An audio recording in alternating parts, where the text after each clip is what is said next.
नमस्कार, आप देख रहे हैं इंडियन टीवी न्यूज। आपके साथ मैं हूं हिना मेहता।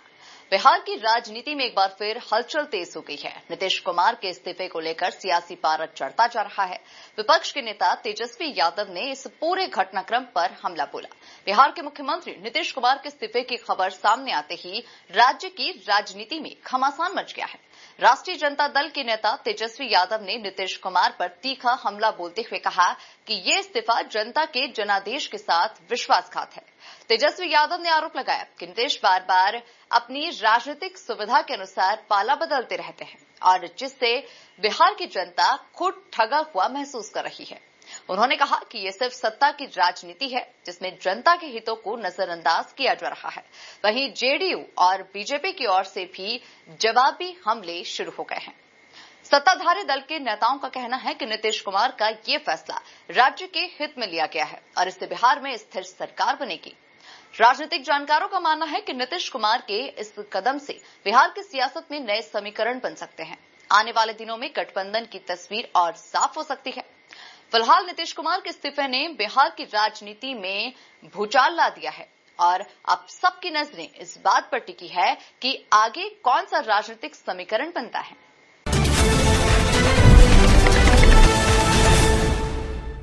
बिहार के मुख्यमंत्री नीतीश कुमार के इस्तीफे के बाद सियासी सरगर्मी बढ़ गई है।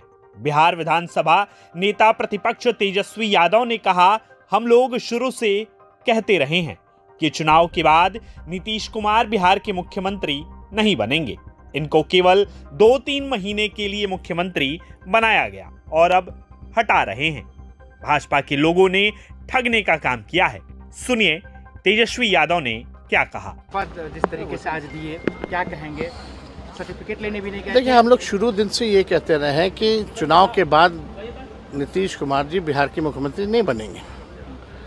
इसको सेम महाराष्ट्र का रिपैकेजिंग करके नए तरीके से इनको कुछ दिनों के लिए 2-3 महीना के लिए मुख्यमंत्री बनाया। अब हटा रहा है भाजपा के लोग। भाजपा के लोगों ने ठगने का काम किया। नीतीश जी को ठगा, चाहे महिलाओं को ठगा, जो 1,90,000 रुपये अभी नहीं बांटा गया। 10,000 रुपये चुनाव के दिन बांटे गए और बोला गया कि 1,90,000 दिया जाएगा। बिहार में पहले से ही बिजली की कीमतें जो हैं बहुत बढ़ी हुई थी। देश में सबसे महंगा बिजली बिहार में मिलता था और चुनाव के बाद और भी महंगा बिजली जो है दरें जो हैं बढ़ाई गई हैं। तो इन लोगों ने बिहार की जनता को भी धोखा दिया, ठगा। तो भाजपा देखिए कथनी और करनी में भारी अंतर है। निशांत कुमार की बात कही जा रही है, तो बोला जब नीतीश जी नहीं रहे तो निशांत संभाल पाएंगे जेडीयू को?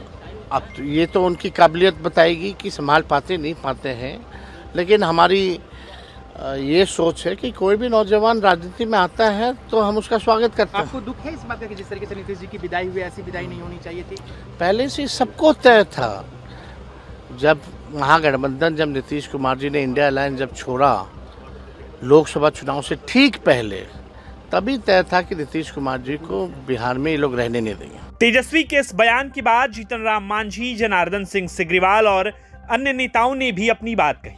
सुनिए किसने क्या कहा। स्वाभाविक है, वो 20 वर्षों तक बिहार की सेवा किया, बहुत अच्छा सेवा किया और अब देश में रह करके सेवा करना चाहते हैं।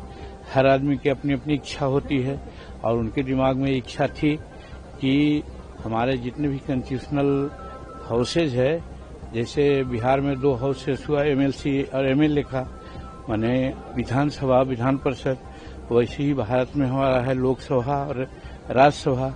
वो चारों हाउस में जाना चाहते थे। 3 हाउस में तो ऑलरेडी थे ही, इसलिए अंत में उन्होंने सोचा कि भारत का जो लोक राज्यसभा है वहां भी जाएं और इसीलिए वो आए, तो स्वागत है।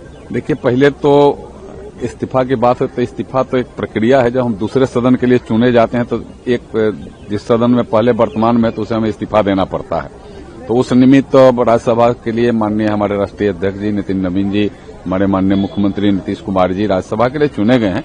इसलिए वो अपने वर्तमान का जो दायित्व था एमएलसी के रूप में, एमएलए के रूप में, उनसे उनका इस्तीफा देने का काम उन्होंने किया है, जो संवैधानिक है और वो सही है। दूसरा है कि जो नेता प्रतिपक्ष उन्होंने आरोप लगाया, आरोप बेबुनियाद है। उनको ध्यान में भी नहीं होगा, जब से माननीय नीतीश कुमार जी राजनीति में हैं, उनके बचपन भी नहीं आया होगा तब से राजनीति में हैं और वह स्वयं सूझबूझ करके हर निर्णय लेने का काम पहले भी करते रहे, आज भी करते रहे। मैं तो सौभाग्यशाली हूं कि उनके साथ कैबिनेट में रह करके भी एक मंत्री के रूप में भी उनके साथ काम करने का मौका मिला। उनके काम को मैंने देखा है, काम में कितनी धार है, काम में कितनी अलग राज्य के प्रति अपने समर्पण है, और आज उसी कारण से जंगल राज से आज यहां तक विकास के रास्ते पर आगे बढ़ा है। कल वह बिहार विकसित बिहार होगा तो उसमें नीतीश कुमार जी की अहम भूमिका मानी जाएगी, नींव के ईंट के रूप में, और उसको आगे बढ़ाने में नीतीश कुमार जी का काफी बड़ा योगदान है, जिसे योगदान को बिहार कभी नहीं भूलेगा। वो तो चुनाव जीत गए हैं तो अब दिल्ली आना ही न पड़ेगा। अब किसके दबाव में किए हैं नहीं किए हैं ये बात है। एमएलए